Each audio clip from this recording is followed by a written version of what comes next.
위해서 너와 내가 이뤄보자. 민주의 미래는 함께 전진뿐이다.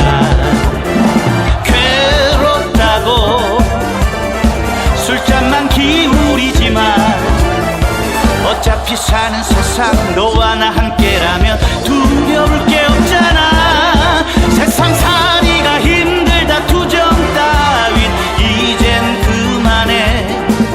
어렵고 힘이 든 개혁 과제 이제 웃고 즐겨봐.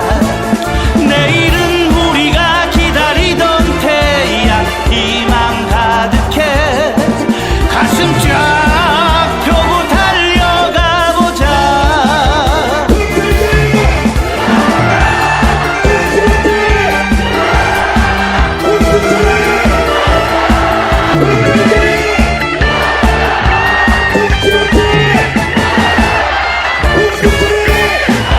밤새 달려든다. 기레기도 달려든다. 거짓은 잠시뿐 정의는 살아있다. 판세금세 무섭더냐. 기레기가 두렵더냐. 적폐는 막아도 포기는 절대 못한다.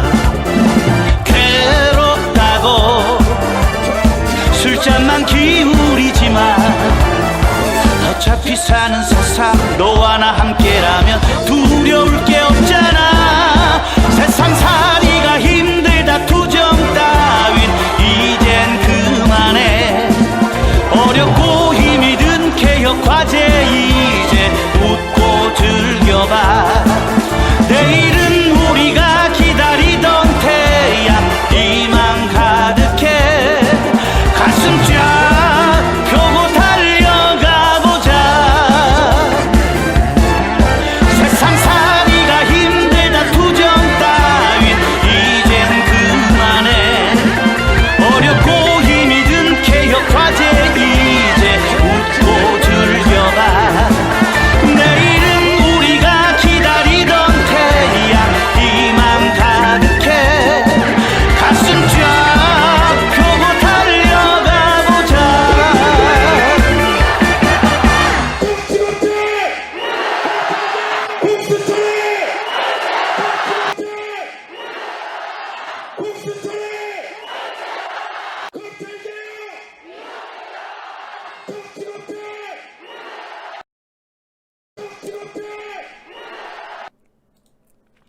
예, 이제 2탄 들어가겠습니다. 네, 2탄 들어갈게요.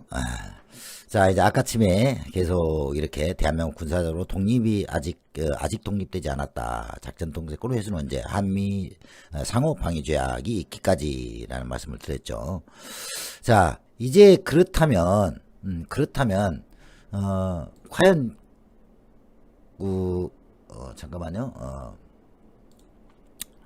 자, 이제 우리가 그렇다면 과연 군사적 독립을 위해 유엔사는 유엔기구가 아니다 라고 말씀을 드렸죠. 그러면 이제 그런 것들에 대한 해석들이 이겠습니다. 보시면 82호 유엔 회원국으로서 유엔에 대한 지원을 제공한 나라 가운데 군대는 보낸 나라가 우리나라에게 6.25 때 보낸 나라 16군데가 있었죠. 근데 이제 일본 같은 거는 비공식적으로 참석했죠. 비공식 돈 벌었지. 참석한 것이 아니라 참전한 거에 돈 벌었죠. 유엔 42조에 근거한 군사적 제재 조치를 결의한 것은 아닙니다. 그죠?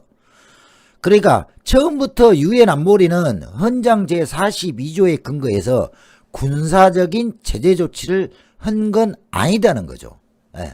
실례로 여러분 지금 보시다시피 인도네시아하고 네덜란드하고 전쟁 시에 아시겠죠? 일본하고 네덜란드하고 전쟁 시대 때 안보리 결의는 39조에 포함된 평화의 위협이나 또는 평화의 파괴, 침략 행위를 이런 것을 존재를 결정하는 대신에 적대행위 진전에 주목하며 라고만 했죠. 그러니까 후에 이게 이제 이게 어떻게 되냐면 유엔 제재 조치로 인정되지 않았죠. 근데 이제 한국 전역에 군대를 보내고 참전한 것은 유엔의 군사 조치로 인정받을 수 없는 각국의 자발적 조치였다는 거죠. 자발적 조치였어요. 네, 그러니까 유엔에서 유엔국 회원들한테 야, 뭐 한 일개 사단만 보내줘. 그거 보내라. 뭐 이런 것이 아니었다는 거죠. 이런 것이 에티오피아 같은 경우도 보냈는데 자기 나라의 그 뭐라 할까요? 자기 나라에 국회가 있을 거 아닙니까? 내 나라 군대를 외국으로 보내야 되는데 국회의 비준동의도 걸쳐야 되고 이러한 조치들이 다 있죠. 미국에서 보내주라고 해서 보내는 건 아니잖아요. 우리나라가 옛날에 우리나라가 지금도 이제 파병이 가 있습니다만은 우리나라 파병 보낼 때 어땠습니까? 국회에서 다 협의를 하고 국회에서 오케이 떨어져야 우리나라가 파병을 보내는 거 아닙니까? 그러죠? 예. 그리고 파병을 보내듯이 각자의 우리나라 6.25 때 우리 한국으로 보낸 것은 각자의 각자의 조직에 반했던 거죠. 각자의 나라에 의해서 자국에 때문에 보낸 거예요. 그러니까 미국의 군사를 뭐 전쟁을 하기 위해서 유엔이 강제적으로 너희 나라 몇 명, 너희 나라 몇 명 했다는 게 아니죠. 그죠? 예. 그런 걸 명심해야 됩니다. 자, 그러면 김기현이 제가 나와서 오고 있네요. 네. 김기현이 저것 보면 열받아요. 엄청 열받습니다. 자, 그러면 군사적 독립을 위해서 정전협정을 했죠, 우리가. 그죠? 정전협정을 했어요, 정전협정. 이제 정지다. 즉, 휴전협정. 우리나라는 이제 휴전협정에 정전협정을 했죠.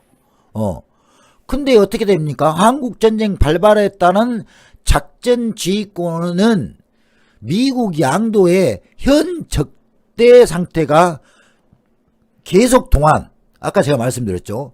현재 적대 상태가 계속되는 동안이라는 단서가 붙어 있었어요.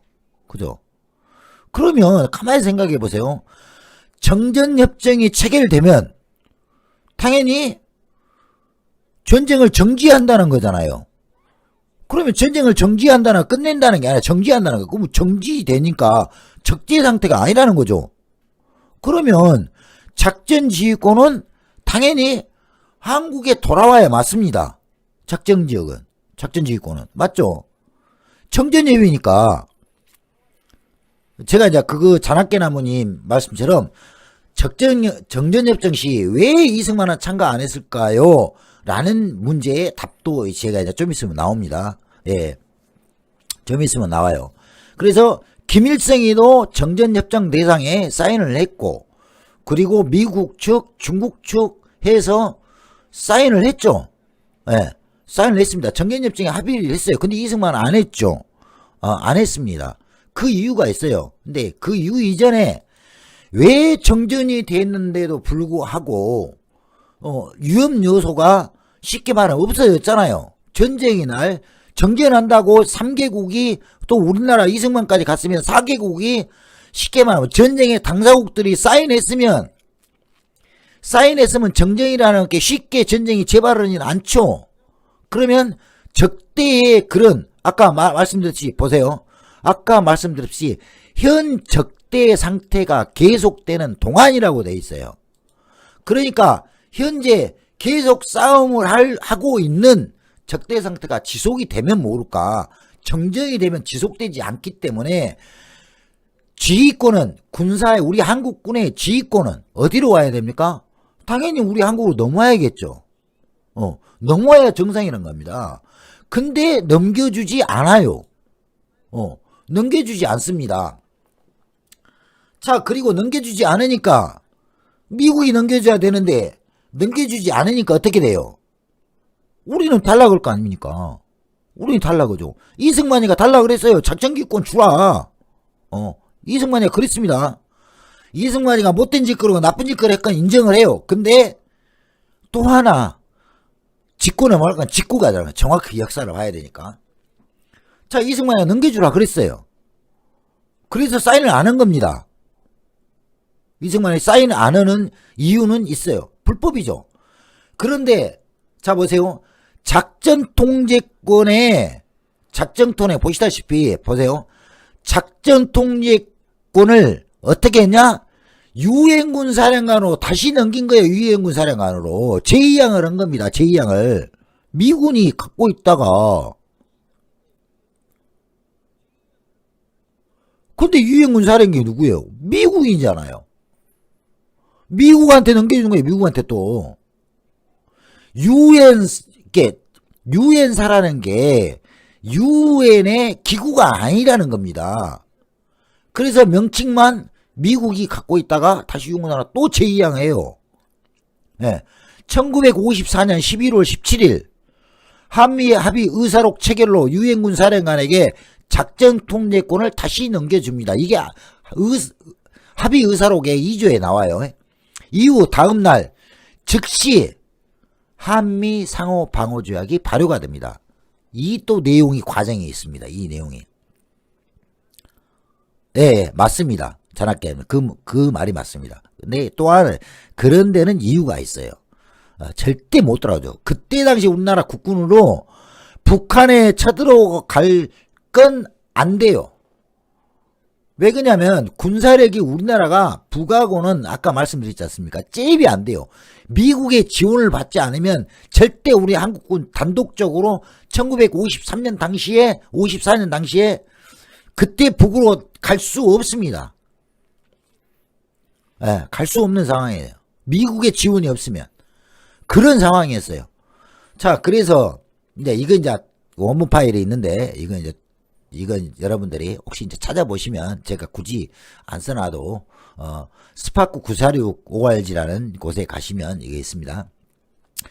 그래서 한미 합의 의사록은 작전 지휘권보다 대일 구매권,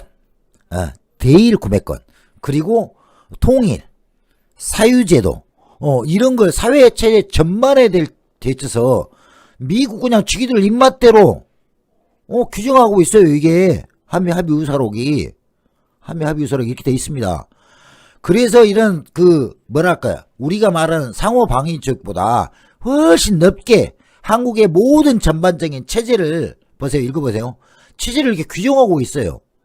규정하고 있습니다. 또 이 아까쯤에 한미 상호 작전권 넘겨준 것도 제가 불법이라 그랬죠. 왜 국회 비준을 받지 않고 그때 우리나라 국회가 있었으니까 국회 비준을 받지 않고 우리나라 군사 지휘권을 미국한테 넘겨준 거잖아요. 그거 불법이잖아요. 그죠? 근데 합의 의사록도 국회 비준 동의를 받지 않고 또 이렇게 체결을 했어요. 이것도 위헌인 거예요. 절차상 이것도 위헌인 겁니다. 근데 이제 여기서 잠깐 이유가 나옵니다. 자, 미국이 합의 의사록 사인해. 사인 안 하면 니기 석유도 안 줄 것이고 니기 나라에 있는 장성을 다 꼬셔갖고 이승만 정권 막 압박하게 만든 거예요. 그래서 미국에 이제 강제 힘으로 행사를 했죠. 야, 니기 그래? 이거 사인 합의 안 할 거야? 조약서에 사인 안 해? 안 해? 그럼 알았어. 니기 석유 없어. 그리고 니기 나라 장군들 내가 다 포섭했어. 니기들이 장군들이 가만히 안 있을 거야. 미국이 강제적으로 한 거죠. 강제적으로. 그러니까 요것도 또 불법이야. 뭐냐? 비엔나법 51조 52조에 한해서 이런 조약은 또 무시해요. 무효예요. 무효. 예. 아까 합의 의사록이 우리나라 국회 비준 동의를 받지 않은 것도 절차상 위헌. 그러니까 불법. 그리고 미국이 우리나라한테 강제적으로 사인하게 한 거 이것도 비엔나 조약에 의해서 비엔나법에 의해서 불법. 그러니까 미국이 나라는 우리나라에 대해서 모든 불법적인 일들을 다 저지르고 있는 거예요.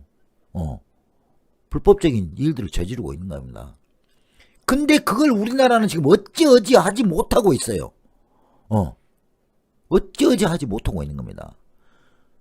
이게 한탄스러운 거예요. 한탄스러워. 그러면 그러죠. 깡패 국가입니다. 깡패 국가도 그런 깡패 국가도 아니에요. 예.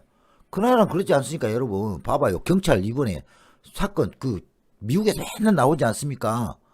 흑인이 차 운전하다 좀 과속했어. 잡어. 근데 총 문제 내려. 야, 이 새끼야, 내려. 손 올려. 무릎으로 지가갖고 죽여보고, 아니면 쏴불고. 깡패 조폭보다 더해. 물론, 그 중에는 좋은 폴리스도 있을 겁니다. 폴리스도. 자, 그러면 우리가 이렇게만 생각할 것인가? 그러면 도대체 지휘권이 어떻게 되는지, 작전 지휘권은 뭐고, 작전 통제 지휘권, 전시 작전 통제권은 또 뭐냐? 그럼 우리나라가 지금 뭐 평시 작전 통제권을 우리나라가 갖고 있다는데 또 거기에 평시 작전 통제권은 뭐냐? 여러분들 많이 궁금하시죠? 이거 군 지휘권이면 군 지휘권이지. 평시 작전권은 뭐고, 전시 작전권은 뭐고, 뭐 작전 통제권은 뭐고, 막 이런 게 너무 머리 아프죠. 그걸 제가 설명해 드리겠습니다. 보세요. 용어를 좀 아셔야 돼요. 용어를. 군사 부분에는 인사, 예산 및 기타, 그리고 정보, 작전, 군수 이렇게 크게 나누어집니다. 그런데 인사에는 인사관리, 인사근무가 있겠고요. 그리고 정보도 있겠죠. 그리고 작전에는 전투작전, 전투평성, 교육훈련. 이제 교육훈련부터는 예를 들어서 지금 뭐 신병 입소 뭐 이런 교육훈련이겠죠. 자원 획득 및 소요 통제, 이런 거. 예를 들어서 전쟁이 날 때 군수 여러분 좀 아시겠지만 우리 지금은 별로 없습니다만은 옛날에 찝차나 트럭 같은 경우 보면 트럭이나 찝차 같은 거 보면 옛날 전쟁이 일어나면 증발을 하게 돼 있어요. 증발.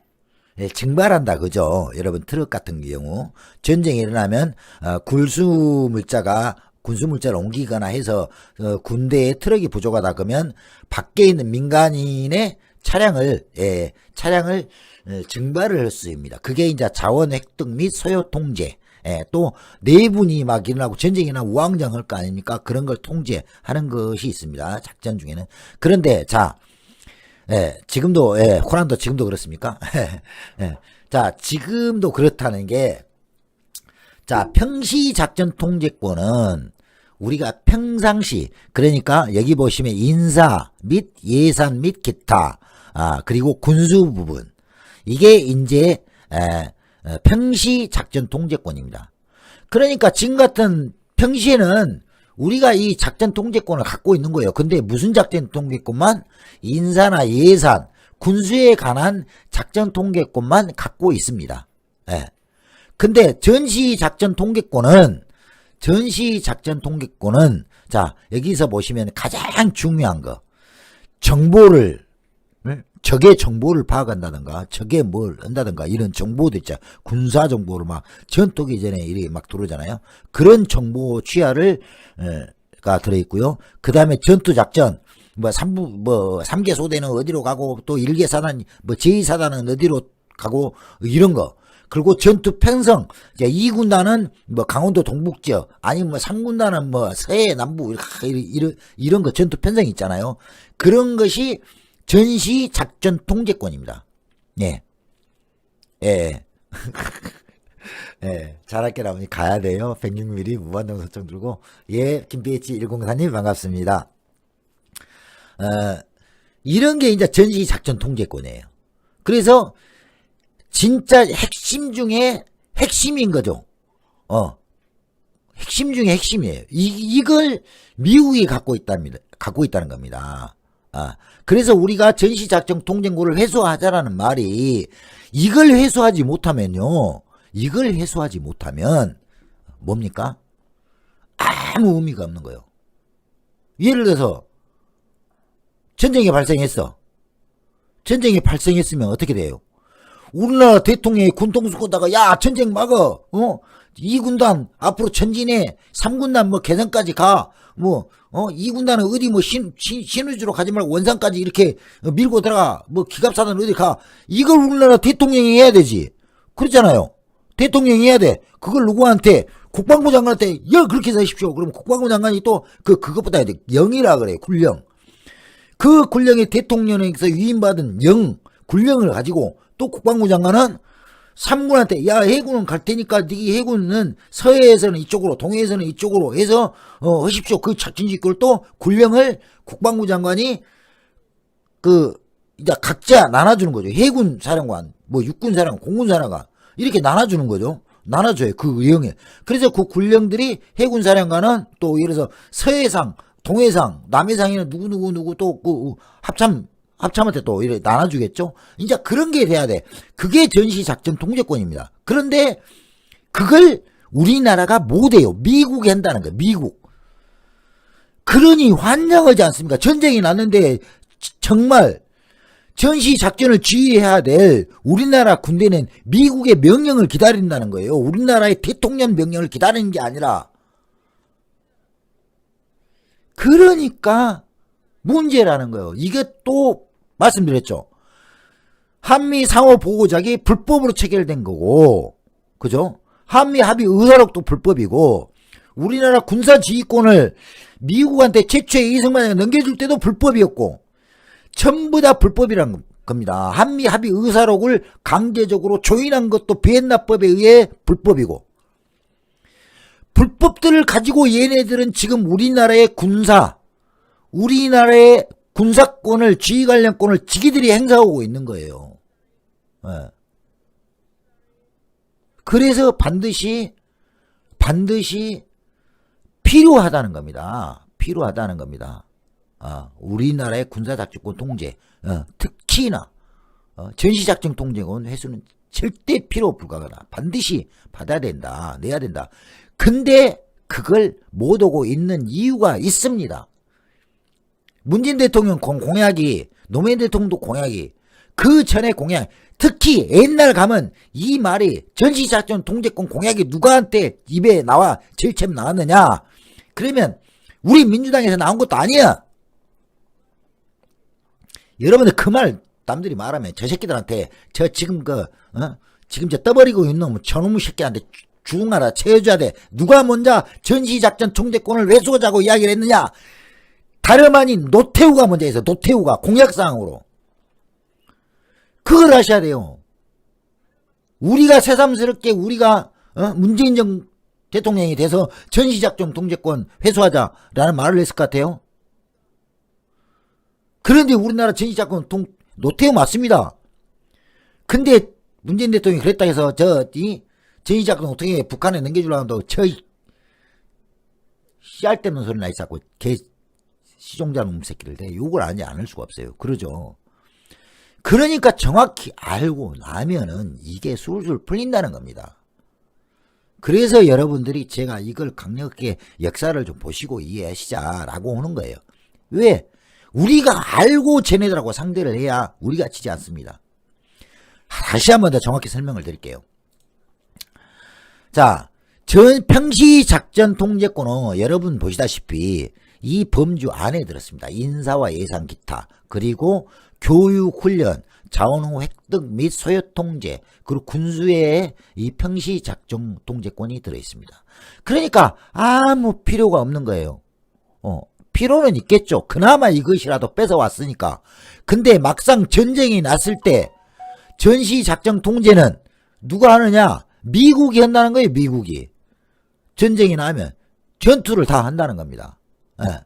밑에 써있죠. 작전권 회수를 공약한 노태우가 대통령이, 노태우가 당선되면서 전작권 환수를 목표로 미국 정부와 협상을 했어요. 그리고 협상을 하다가 결국에는 협상을 마무리 짓지 못하고 김영삼 정권으로 넘어갑니다. 예. 그래서 김영삼 정부 때 문민정부라 하죠. 김영삼 정부 때 평시작전 통제권은 그나마 한국군 합동참모부로 환수가 되죠. 그죠?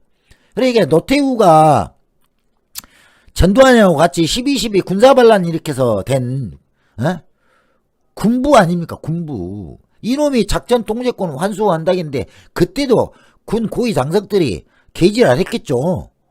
근데 어째요? 노태우니까.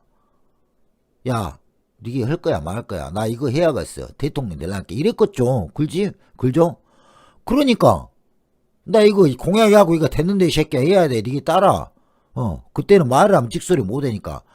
그래서 설득하고 하면서 2년 넘게 끌었죠. 그래서 결국은 물태우가 결국은 완성 짓지 못하고 누구한테 넘어왔냐? 김영삼한테 넘어왔죠. 그래서 김영삼이가 그나마 물태우 것을 물려받아서 그나마 평시 작전 통제권이라도 우리 쪽으로 갖고 온 거예요. 우리나라요 핵무기 없어도요 지금 군사력 엄청납니다. 수석감사위님 조금 이따 또 자료 보여드리겠습니다. 자, 그런데 생각해보세요. 이렇게 넘어왔어. 그러면 야 그거 우리나라가 어떤 나라인데 여러분 생각해보세요. 우리나라가 어떤 나라인데 전시작전 통제권 하나 우리나라 군대 우리나라가 맘대로 우리나라 대통령이 맘대로 못해야 말도 안 되는 소리다. 우리나라 군대 우리나라가 맘대로 해야지. 왜 그 권한까지 미국이 좌지우지하냐? 여기서 이제 우리가 좀 알아야 될 것이 있어요. 저희가 만든 자료가 아니라 세계에서 우리나라 군사력을 한 자료들이 있습니다. 이걸 간단하게 제가 많으니까 2개만 보여드릴게요. 2개만. 여러분 아주 눈이 닳도록 보셨을 거예요. 자, 우리나라 그러면 국군의 규모가 어느 정도 되느냐 한번 봅시다. 2020년 기준에서 대한민국 국군은요 총 55만 6천 명입니다. 55만 6천 명. 거기에 육군 병력이 42만 명. 해군이 7만 1천 명, 공군력이 6만 5천 명. 글로벌 파워, GFP라고 하죠. 글로벌 파이어 파워에서 군사력 랭킹을 매겼어요. 그러니까 우리나라는 몇입니까? 미국, 러시아, 중국, 인도, 일본 다음으로 6위입니다. 6위. 여러분 보세요. 우리나라가 6위에 6위. 군사력 6위입니다. 세계에서 6대 강국에 들어가요. 군사력이. 어마어마한 나라죠. 핵무기 없어도 6위입니다. 근데 여기서 현무 3 중량 10톤짜리 매년 후부터 내년부터잖아요. 내년부터 우리나라 대량 배치한다가 있지 않습니까? 그죠? 만약에 현무4를 대량 배치한다고 생각해봐요. 동해, 서해, 남해 해갖고 쫙 배치한다고 생각해보세요. 우리나라가 6위에 머무를까요? 우리나라요. 일본 넘어섭니다. 우리나라. 조만간 바뀝니다. 조만간 바뀌어요. 그리고 우리나라 군 정찰 위성 외국에 돈 주고 싸울랬잖아요. 우리나라에서 미사일 발사 못 하니까. 근데 이제는 고체연료 했잖아요. 고체연료에서 우리나라에서 싸울릴 수 있죠.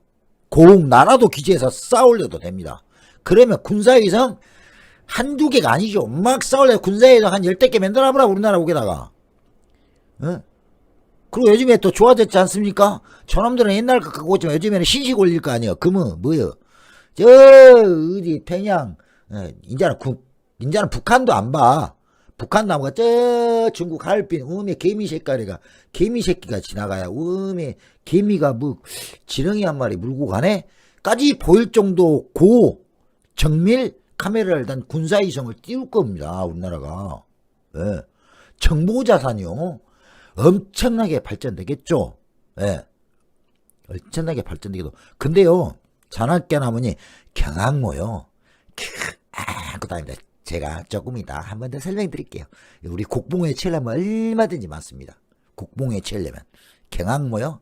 그래 생각하지 마십시오. 경항모는 기본이고요. 그보다 더 국뽕에 채울 수 있는 일도 있습니다. 자, 한국이 글로벌 파이어파워의 순위에서 2020년에 우리 한국이 6위입니다. 그러면 야 우리 한국이 6위여야 근데 야, 우리나라 도대체 그러면 우리나라가 돈 허벌나게 잘 번 나라인갑는데 이제 이렇게 생각하시죠. 와, 또 우리나라 돈 허벌나게 잘 번갑다. 야, 씨발 백성들은 똥꼬치 자자 죽고 있는데 왜 국방비가 저렇게 군사력이 올라갔을까, 그죠? 자, 그러면 우리나라 IMF가 발표한 2020년 4월달 GDP 랭킹을 봅시다. 우리나라 GDP 랭킹을 보면요. 우리나라가 10위에 10위입니까? 여기에 보시면 9위까지 올라갔네요. 9위까지. 나 10위까지만, 하셔야죠. 9위까지 올라갔어요. 우리나라 총 GDP 대비 GDP가 10인데, 9인데, 국방력은 6이에요. 그죠? 이게 뭔가 우리가 그만큼 국방력을 쓰고 있다는 거죠. 그죠? 근데요, 일본은 봅시다. 일본은 어디입니까? 3위에요. 3위입니다. GDP가 우리나라보다 훨씬 높죠. GDP가. 훨씬 높아요. 그리고 우리나라는 9위고 3위인데 뭐 한 3배 차이 나죠. 그런데도 불구하고 일본은 우리 밑에입니다.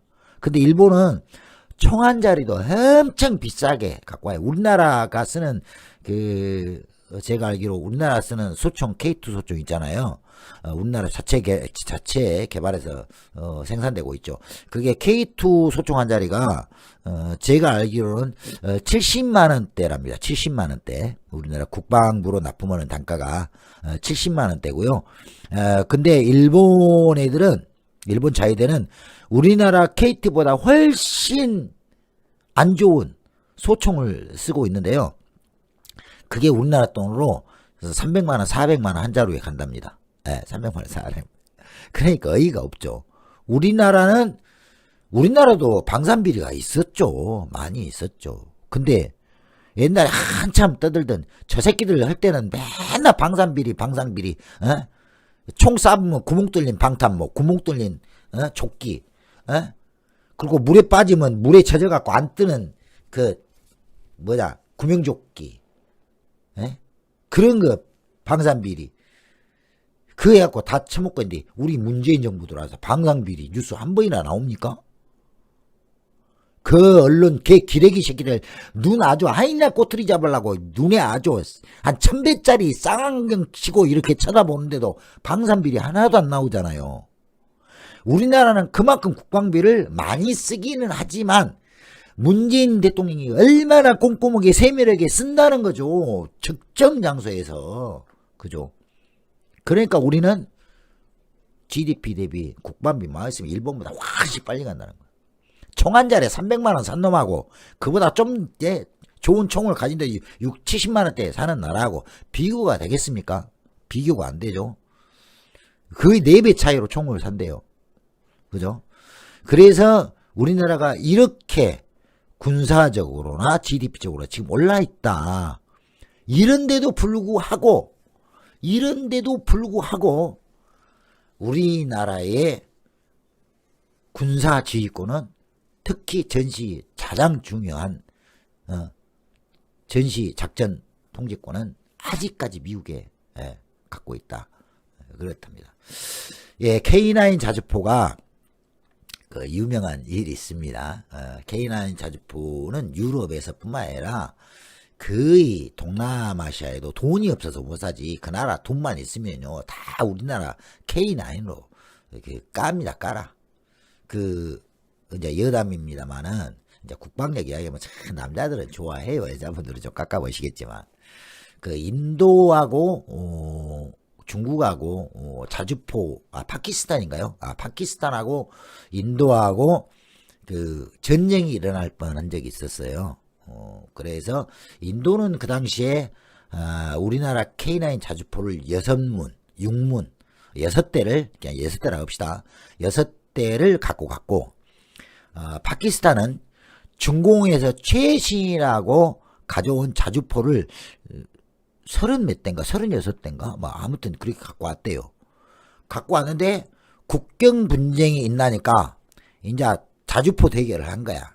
우리나라 K9 자주포 6대 그리고 저쪽은 뭐 30몇 대 이렇게 자주포 빵빵빵 쐈다는 거야.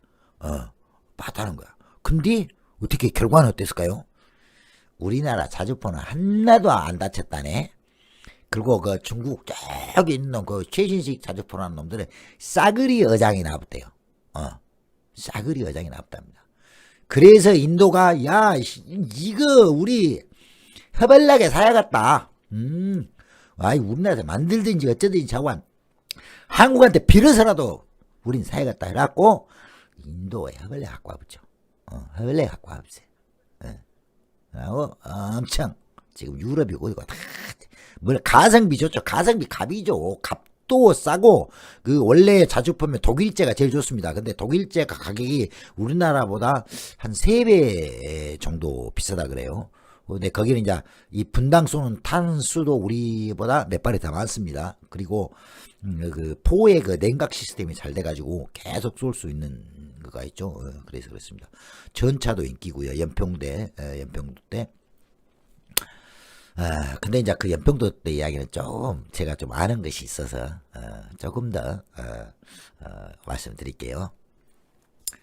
자관 이 정도의 우리나라는 군사력을 갖고 있고 GDP 능력으로도 높다. 그런데도 우리나라는 아직까지 작전 총대권을 아직까지 우리나라 갖고 있지 못하고 정말 우리나라는 군사적으로 독립되지 않았다라고 이야기하는 거죠. 자 그렇다면 GDP하고 군사력, GDP하고 글로벌 파이어파워에서 제공한 그 군사력만 봤잖아요. 그러면 한 가지 더 볼게요. 자, 우리나라는 도대체 돈을 얼마나 쓰고 있을까 군사력에? 군사비 주도 도대체 얼마가 되는 거예요?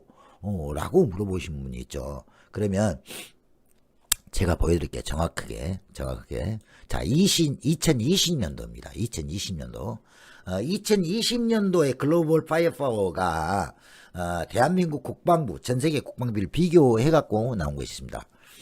자, 미국은 7,500억 달러, 쭉쭉쭉쭉 내려와서, 일본은 490억 달러, 그리고 러시아 480억 달러, 한국은 440억 달러, 쓰고 있습니다.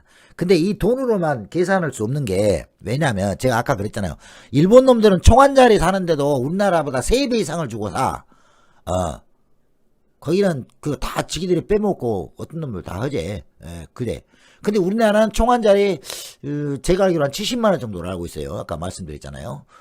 K4가 한 70만원 정도 된답니다. 근데 일본은 우리 K4보다 모든 소총을 한 300만원대에 국방부에 납품하고 있다는 겁니다. 우리나라는 70만원대 납품하고 있는데, 그러면, 예를 들어서 국방비 차원에서 일본이 490억 달러, 우리가 440억 달러인데, 그렇게 생각해 보면, 우리나라의 국방비 440억 달러는 일본의 490억 달러보다 훨씬 높은 값어치 있는 수준이라고 봐야겠죠. 여기다가 3배는 좀 넘어고 2배 정도로 한다면 그 우리나라의 440억 달러는 일본 그 구매를 비교해서 본다면 한 880억 달러 정도 되는, 만약에 우리나라 돈으로 일본 걸 산다면 이제 그 정도 된다는 거죠. 그래서 일본하고는 금액상으로 비교하지 말라. 그 돈으로 얼마만큼 물건을 살 수 있을까, 얼마만큼 최신의 좋은 물건을 살 수 있을 것인가, 라는 거라는 거죠. 그죠? 이게 보시면 아시겠죠? 근데, 이렇게 한국이 431억 불을 쓰고 있죠. 이건 이제 스톡홀름 국제평화연구소에서 2028년, 나온 기준이고요. 예. 이렇게, 북한은 16억 달러예요. 16억 달러. 여러분 생각해 보세요. 16억 달러 쓰는 북한하고 440억, 440억 달러의 국방비를 지출하고 있는 우리나라하고, 어떻습니까? 게임이 되겠습니까? 이미 북한의 수준을 뛰어넘은 거지. 이미 오래전에 70년대에 이미 북한의 국방비 수준을 우리나라가 뛰어넘었어요. 노무현 대통령이 그랬지 않습니까? 그렇게 국방비를 쓰고도 지금도 미국 경임행님 하면서 바지가랑이 잡고 절절절 살려줍시오. 아이고 스텔라리님 반갑습니다. 예. 그러잖아요. 미국 그렇게 쓰고도 미국 바랬기냐고 아이고 형님 나 살려줘 형님 나 살려줘 형님 없으면 우리 북한한테 뒤지게 맞아 이런다고 노무현 대통령이 이야기하시잖아요. 그 말이 딱 맞아요.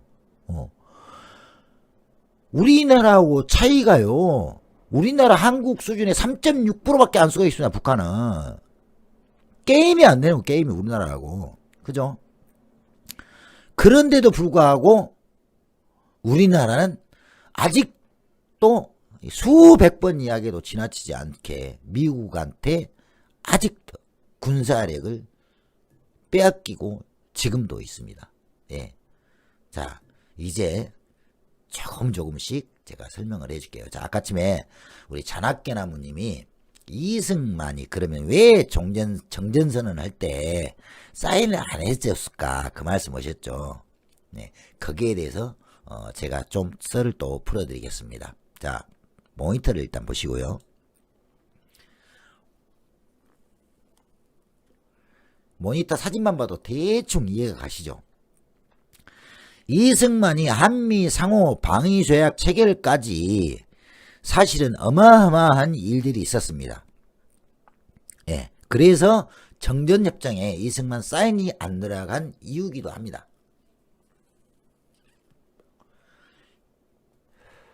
이승만이 1952년 5월 27일 직선제 개헌을 위한 부산 정치파동이 있었고요. 또 그 이후에 53년 6월 18일 날 방공포로 석방 사건이 있습니다. 이를 빌미로 해서 미국에서는 53년 10월 28일 에버레디 작전을 감행하려고 했습니다. 에버레디 작전이 뭐냐면 이승만의 암살 작전입니다. 그러니까 미국도 이제 이승만에 대해서 힘들어하기 시작했던 시대가 바로 53년도입니다. 53년도.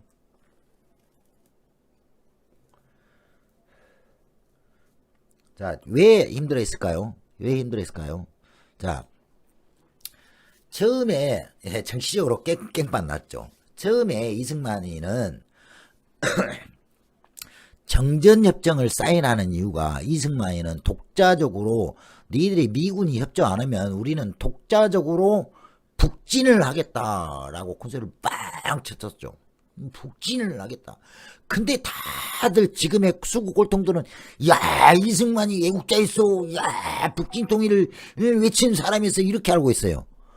당연히 겉으로는 쇼맨십이 좋아서 북진 통일을 외쳤겠죠. 아이 우리 조선반도 조선 사람들이 그나마 1945년 8월 15일 날 해방이 돼갖고 대한독립만세를 외치고 이렇게 했는데 그런데 일본 놈들이 미 메가더 갔다고 오더만 야 우리 점령군 왔어 니기들 그 상태 그대로 유지해 야 니기 그 어디 떠나지 말고 다 재산되면 재산되고 다 그대로 유지해. 그래서 일본 그 쪽바르 새끼들 앞제비하고 친일을 했던 놈들이 그대로 앉아서 이제 관료직 그리고 경찰직 그리고 그대로 온 거야.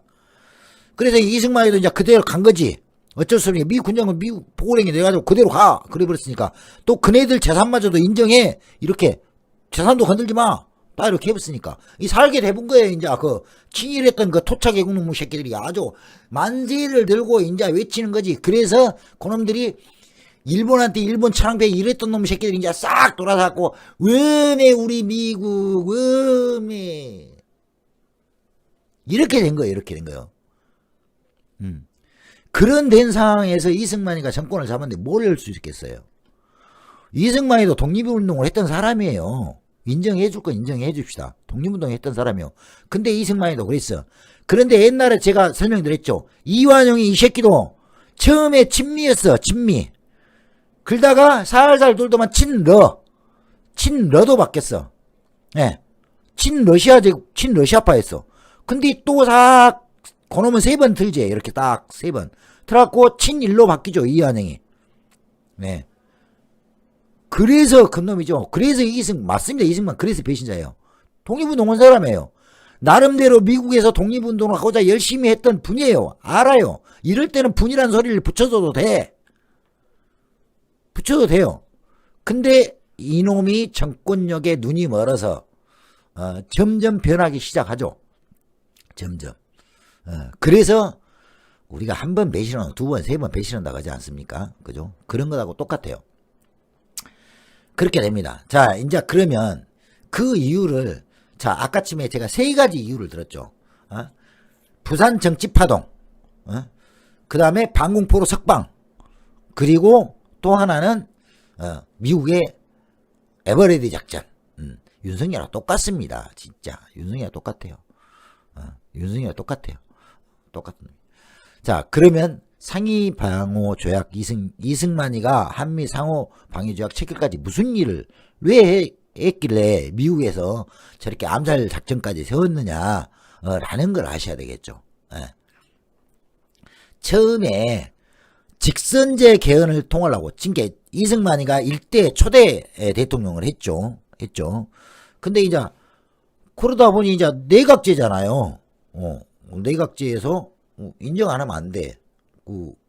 아니 내각제는 아니었구나. 그래서 그 국회의원들의 신임 얻으면 직선제가 간접선거제였으니까 이게 대통령이 2대 대통령이 못 돼. 그러겠죠. 그런데 여기서 직선제 개헌을 합니다. 이제 직선제 개헌을 하기 위해서 뭘 해야 돼요? 혼자서 직선제 떠들어봤자 안 되잖아. 그죠? 그래서 친일 앞잡이 했던 놈 새끼들, 얼마 전에 문제됐던 백선엽이 그런 놈들 데리고 이제 놀기 시작한 거예요. 친일 경찰들, 친일 군인들 데리고 뭐냐? 부산에서 정치파동을 일으킵니다. 1952년 5월 27일 날 전쟁 중이었죠 아마? 전쟁 중에 이 새끼가 나쁜 놈이죠. 자기 재산 오고 싶어서 이제 권력욕에 눈이 멀어서 그래서 뭐라냐, 임시 수도인 부산에서 폭력을 동원하고 군부를 동원해서 국회의원을 연행하고 그런 일들을 벌이죠. 그런 일을 벌입니다. 그리고 결국에는 계엄령까지 선포를 해버려요. 정치 깡패 시작을 한 거죠. 그래서 내각제를 주장하는 야당 의원들이 이제 그 버스를 타고 뭐 국회로 갈까요? 그때는 뭐 지금 국회의원들 같이 의리의리 뭐 세단 타고 다닌 것이 아니었으니까 버스 타고 오는 게 갖고 이동하고 그랬는데 그것까지 이제 개 박살 나죠 이제. 그래서 그때 당시에 부통령이었던 김성수 씨도 이승만 탄핵하고 사표 제출하고 나와버리죠. 5월 29일 날. 59일 날. 그렇게 가는 겁니다. 그 다음에 이걸 보시면 이제 아시고 이 사진에 정말 이 군대 동원해서 정치파동 일으키고 국회에서 다 지랄이며 군부 동원해서 하고 자기들끼리 손들어서 해버리고 그래서 내각제를 하는 국회의원 버스를 납치하고 이런 일들이 벌어지죠. 여기서부터 이제 이승만이의 아주 나쁜 행보가 시작이 됩니다. 아이고 참 스텔라님 미국이시다 그랬던가요? 미국이시다 그러셨던 게 기억이 납니다. 외국이시다고. 볼륨 제가 좀 목소리가 역사하다 보면 좀 커집니다. 그래서 혹시 시끄러우시면 볼륨 줄이시고 누워 계셔도 되겠습니다. 아이고 약간 톤을 좀 줄여야 되는데 이 역사를 하다 보면 톤이 안 줄여져요. 그리고 이제 또 하나는 방공포로 석방 사건이 벌어지죠. 이 방공포로 사건은 또 왜 그 힘드냐면 여러분 보세요.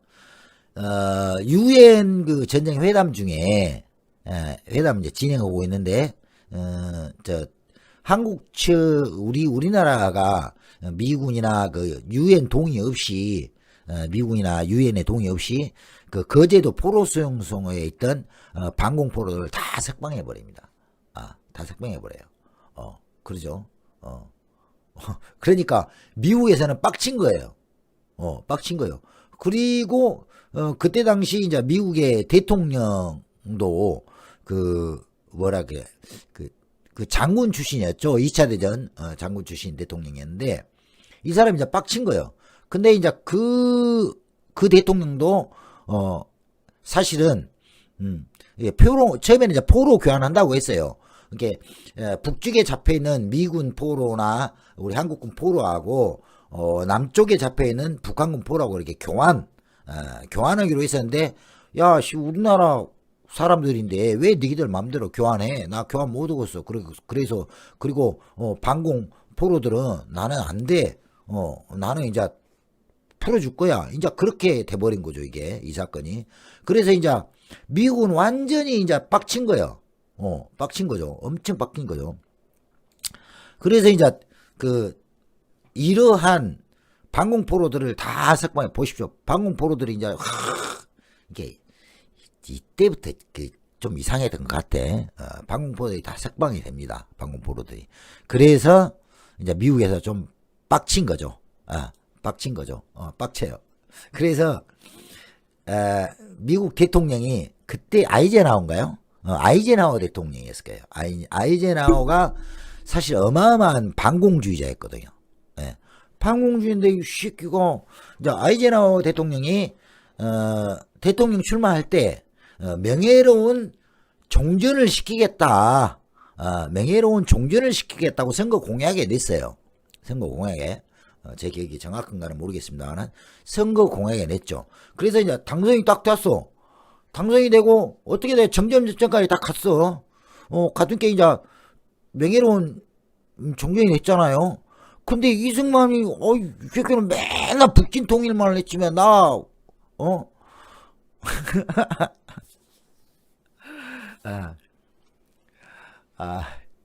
지금 스텔라님 8시입니까? 아이고, 예.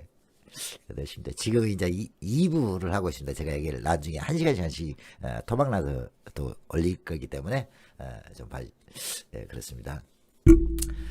그래서 이제 이렇게 해서 아이젠하워 대통령이 이제 빡친 거죠. 예. 예, 한마디 흑수죠. 흑수죠. 그렇습니다. 근데, 그분이 이제 2차 대전 당시에 반공주의자였고, 그래서 이제 전쟁을 미국민들이 전쟁에 지쳐있을 때 아닙니까? 2차 대전 막 끝난 후라, 끝나기 전이라, 그래 2차 대전 중이라, 그래서 아이젠하워가 대통령으로 출마를 하면서, 전쟁을 명예로운 전쟁을 종식시키다라고 외쳤던 거죠. 그래서 이제 아이젠하워가 대통령이 당선이 되고, 그리고 당선이 되고 나서 한국전쟁을 딱 보니, 한국전쟁 이제 정전했으니까, 포로 교환하고 이렇게 정확히 끝내야 되는데, 이승만이는 계속 전쟁을 더 걷다고 저러네? 그리고 반공포로가 딱 석방을 시킨 게 이제 빡친 거죠. 돈 거죠. 그래서 미국이 작심한 게 안 되겠다. 이승만이 저걸 우리가 안고 가면 어땠습니까? 또 전쟁에 휘말리겠구나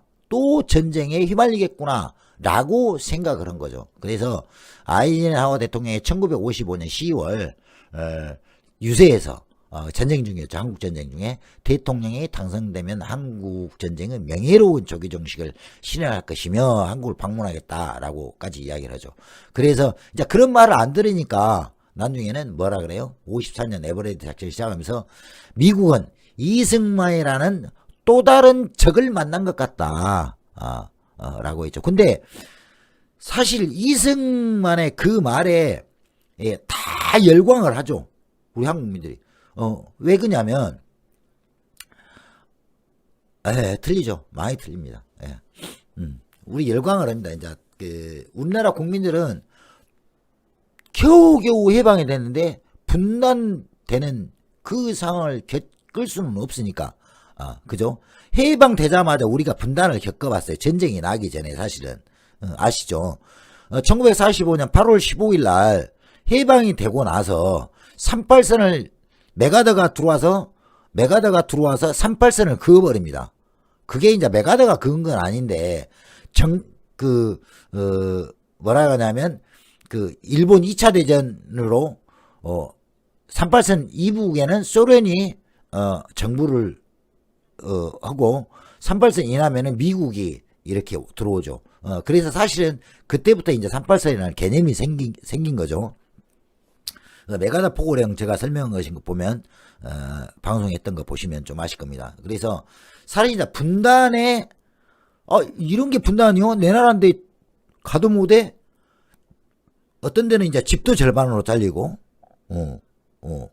아니면 마을이 아버지 집 저기고 나는 여기서 살고 있는데 이 마을인데 저 아래 마을 못 가버려. 이제 이런 일이 생긴 거죠. 그리고 내 직장은 저기인데 못 가. 그런 게 이제 우리 집 너는 저기요. 근데 저가 북으로 들어가면 오면 못 건너가. 내 땅 내놓은 농사를 누가 지어. 이제 이렇게 하니까 이제 그때부터 느낀 거죠. 분단의 아픔들을 다 우리 국민들이 알고 있는 거죠. 그래서 383에 정전을 하려니까 이승만이가 우리는 정전 않겠다. 니들 정전을 하면 나는 사인 못 한다. 군사 지고 내놔라. 우리는 북진 할란다. 근데 사실 그 당시에 우리 한국 군대는 미국의 도움 없으면 아무것도 못 한다 그랬죠. 과거에 그 뒤로 6.25 나기 바로 직전인 1949년인가요? 1940 그때 미국군이 철수를 했잖아요. 우리나라에 대한민국 정부가 들어서고 소련도 북한에 조선민주주의인민공화국이 들었으니까 소련도 철군을 하고 우리나라도 미국군이 철군을 했죠. 그때 당시에 소련은 탱크, 비행기, 그 어뢰 막 이런 것들 함정 이게 다 남겨놓고 갔어요. 근데 미국은 철수하면서 심세 소화기도 가져갔다고 그런 말이 있어요. 소화기까지도. 총은 둘째 치고. 그래서 또 이제 조금 있으면 나옵니다만은 텐진 조약과 에치슨 라인이 또 나옵니다. 그런 것 때문에 이제 전쟁이 일어나게 된 거죠.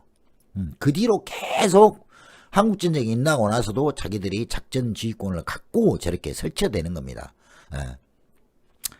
자, 이제 이 정도까지 하고요.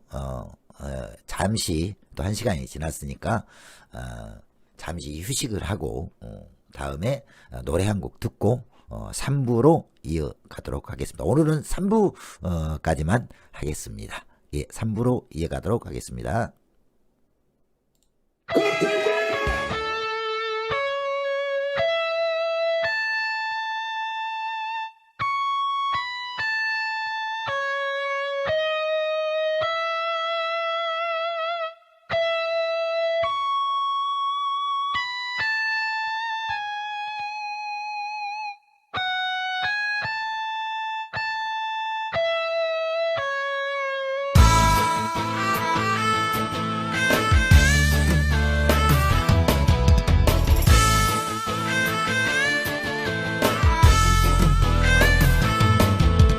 쇼트의 경기를 보았나 야비한 나라 fucking USA 그렇게 금메달 따니까 좋으냐 더러운 나라 fucking USA 이래도 미국이 정의로운 나라인가 도대체 왜 우린 할 말도 못하는가 우리가 식민지 나라의 노예인가 이제는 외치리라 미국 안돼 올림픽 금메달 훔쳐간 비열한 도둑놈 fucking USA 힘으로 모든 걸 뺏으려 날뛰는 추악한 강도 fucking USA